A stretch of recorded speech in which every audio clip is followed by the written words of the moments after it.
Bonjour, je m'appelle Ève, j'ai 39 ans. Ça fait maintenant 12 ans que je suis sous dialyse. J'ai eu un syndrome néphrotique à l'âge de 10 ans et je suis devenue en insuffisance rénale à l'âge de 28 ans. Alors, je vais vous montrer et vous présenter mon petit frère. Il est resté quelques mois à l'hôpital à la naissance puisqu'il a eu quelques soucis, il a eu des bouchons de méconium dans l'intestin. C'est comme ça qu'ils se sont rendus compte en fait qu'il était porteur de la mucoviscidose. Et la trisomie, elles s'en sont rendues compte assez vite avec sa petite bouille, avec ses petits yeux brillés et puis les petites mains. Donc voilà.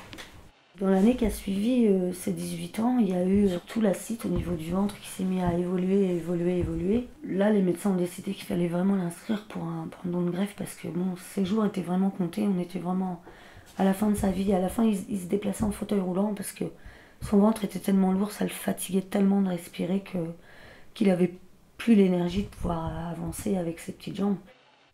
Alors bonjour, je m'appelle Martine Kermelec, j'ai 56 ans. J'avais une maladie génétique que j'ai découvert à l'âge de 45 ans suite à un arrêt de tabac. Donc j'ai suivi des traitements pendant 5-6 ans qui ont un petit peu atténué la maladie. Et au bout de 7 ans, ça s'est vraiment dégradé très vite. Et là, ils ont décidé le 29 décembre de me mettre sur la liste pour être greffée. Donc chercher un organe. J'ai été appelée une fois pour une greffe, il y a maintenant 6 ans. Mais le greffon, malheureusement, avait un souci, donc la greffe n'a pas pu se faire. Et le 19 juillet 2007, il a été greffé du foie. On a eu l'appel le 18, il me semble. Et là, branle-bas de combat, fallait retrouver maman, Mathieu, qu'ils allaient très vite à l'hôpital. Et puis voilà, l'opération a duré un peu plus de 12 heures et c'est très bien passé. On m'a appelé un matin à 5 h du matin. Je me suis rendue à l'hôpital, j'avais prévu une ambulance, toute contente bien sûr d'y aller. Et je suis arrivée là-bas, on m'a préparée et à 7 h, je suis descendue au bloc. Et là on m'a dit, bon, on va attendre pour voir si le donneur est compatible.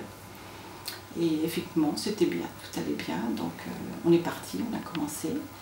Et là on m'a dit, demain matin, on va essayer de vous débrancher.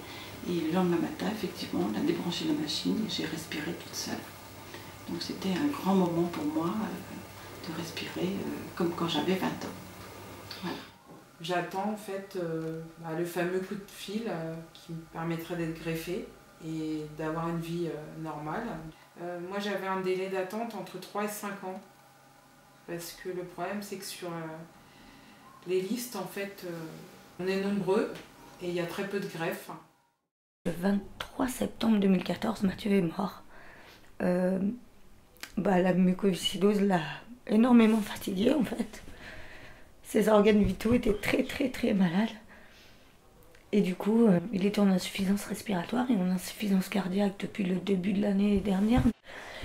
Et puis finalement, la maladie a été plus forte que Mathieu et l'a emporté. Mais c'est vrai que je pense que s'il y avait beaucoup plus de dons d'organes, s'il avait pu bénéficier aussi de poumons, d'un cœur, ou tout simplement qu'il y avait plus de gens sensibilisés là-dessus, il serait peut-être là aujourd'hui parmi nous. Le don d'organes c'est compliqué à en parler et je peux comprendre en fait que les familles restent souvent une mort brutale. On leur demande en fait s'ils acceptent qu'on prélève les organes sur le corps du défunt.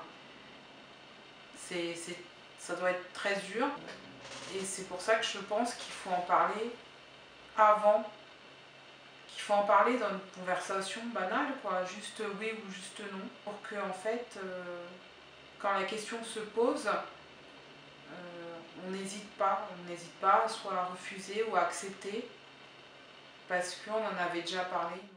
Il y a rarement des jours où je pense pas à cette famille qui a perdu un proche et qui a décidé dans son malheur lorsque les médecins leur ont demandé s'ils pouvaient prélever des organes, de dire oui, allez-y.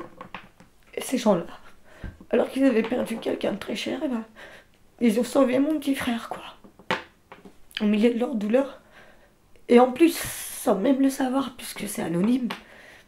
Mais il n'y a même pas quelqu'un qui leur a dit la mort de votre fils, elle a sauvé quelqu'un, quoi.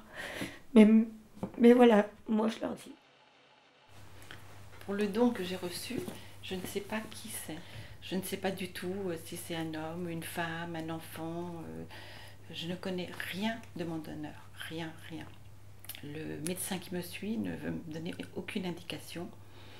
Il me dit juste que le donneur était vraiment un vrai donneur, avec une carte. Pour moi, le don, c'est un cadeau de la vie. C'est le plus beau cadeau qu'on puisse donner, puisqu'on redonne la vie à quelqu'un d'autre. On donne un peu de sa vie pour l'autre.